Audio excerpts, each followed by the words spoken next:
Esta, infelizmente, tem se notabilizado como uma casa de leis que não cumpre as suas próprias leis.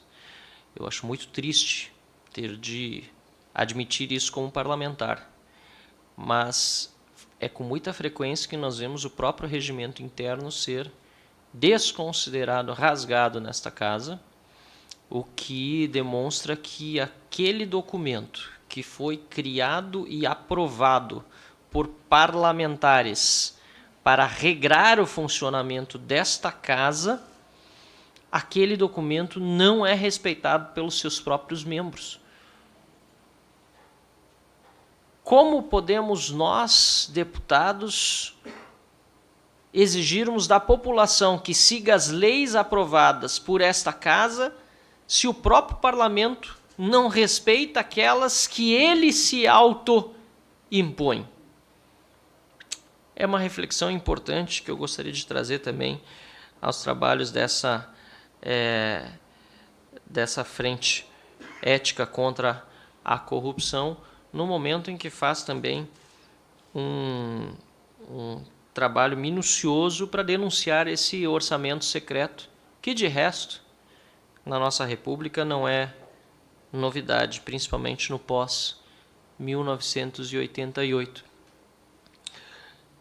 Desta forma, pelo menos, nós vivemos numa república patrimonialista, clientelista, e isso é histórico no nosso país. Não é nem apenas, aliás, inerente ao período republicano.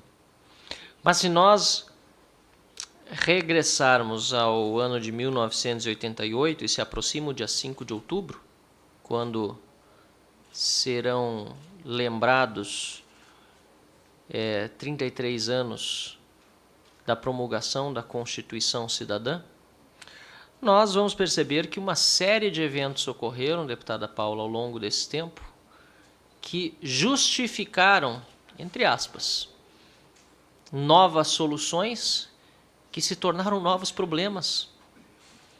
No início dos anos 90, logo depois da promulgação da Constituição, nós tivemos o escândalo dos anões do orçamento.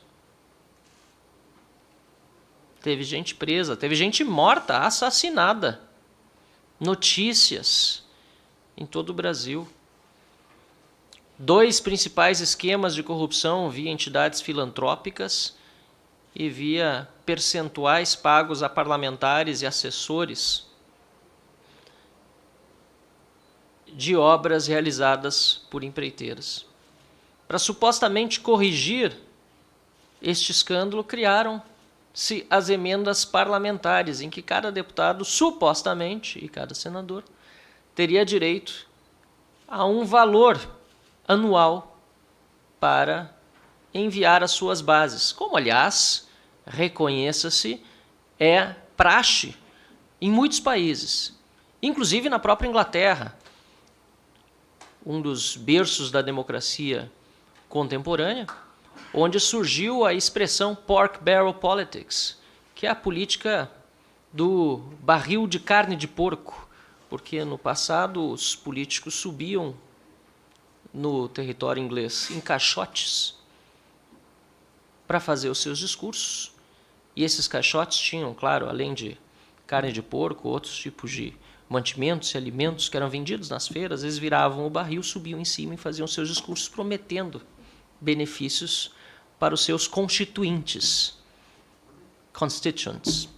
Subiam lá e prometiam, e por isso surgiu a expressão pork barrel politics, que é utilizado na ciência política, para definir essa política, também para utilizar o inglês do tit for tat, que é do toma lá da cá, em que o político promete algo para o eleitor para que, em troca, ele se mantenha no poder.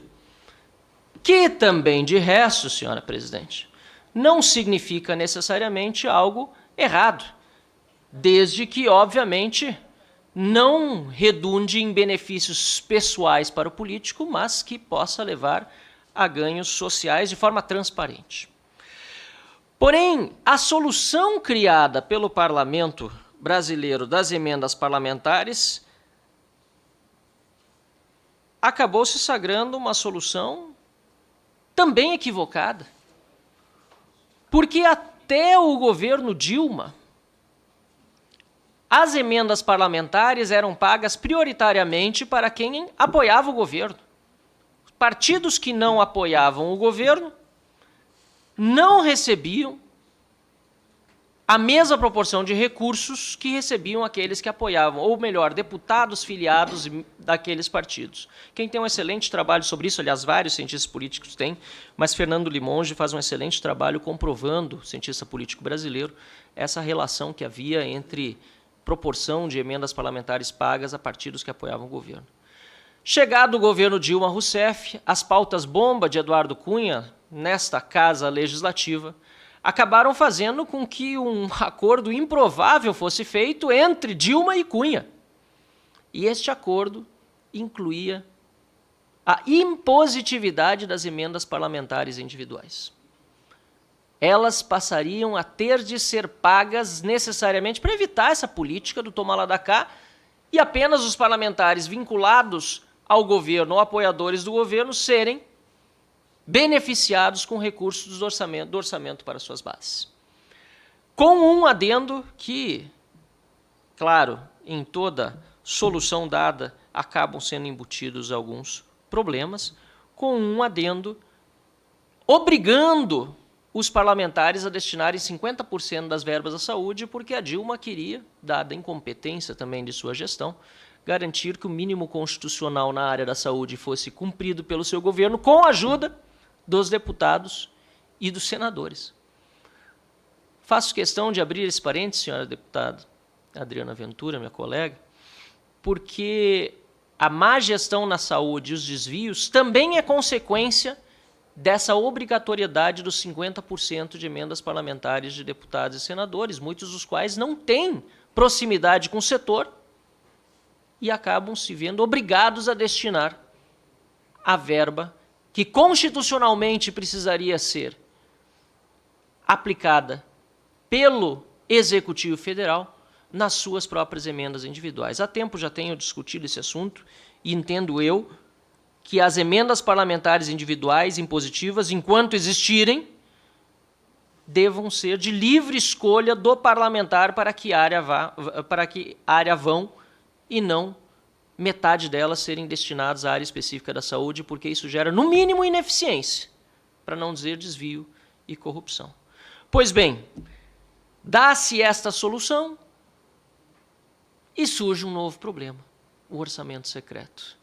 Esse valor já não é mais que chega, porque acabou a margem de barganha do governo com os parlamentares individualmente e com os partidos de forma coletiva.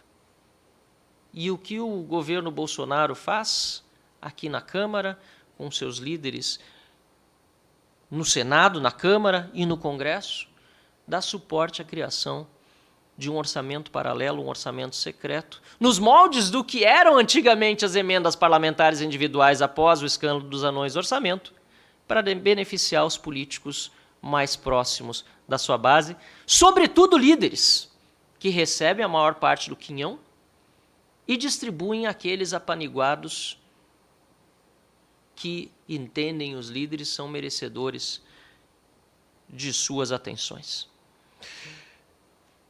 É importante que nós estejamos aqui debatendo esse assunto e é importante que resgatemos este registro histórico. Precisamos parar de dar soluções para problemas que vão gerar novos problemas. Precisamos tratar o orçamento de forma séria, com transparência. Nada temos contra a participação do parlamento na elaboração do orçamento. Muito antes, pelo contrário, parlamentos surgiram pela necessidade de controlar o orçamento do monarca.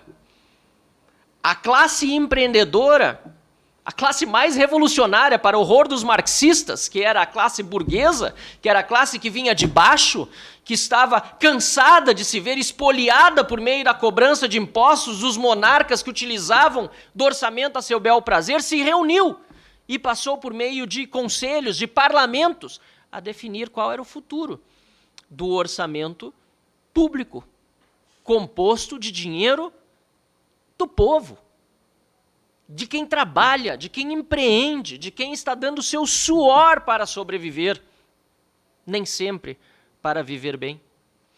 Por isso, senhora presidente, quando nós falamos aqui sobre controle do orçamento pelo parlamento, eu sou completamente favorável. Aliás, nos Estados Unidos acontecem shutdowns, porque se o Congresso não trata do orçamento apropriadamente dentro do prazo, o Executivo não tem a autorização para gastar um único centavo de dólar. One single penny. Não pode gastar um único centavo de dólar e o governo fecha. Porque lá o orçamento todo é impositivo. E quem decide é o parlamento. No Brasil, o orçamento é autorizativo. Não é impositivo na totalidade, mas crescentemente tem sido impositivo. E eu defendo isso. Defendo. Mas com transparência. Com critério. Para que todo cidadão brasileiro possa saber para onde vai cada centavo de real. É por isso que nós estamos discutindo esse assunto aqui e, mais do que isso, agindo por meio de requerimento de informações, por meio de convites e convocações, inclusive de ministro, de presidente de entidades, cobrança a colegas deputados, líderes partidários, para que a gente possa reorganizar o orçamento da República e não conviver nunca mais com escândalos ou com orçamentos secretos. Muito obrigado, senhor presidente.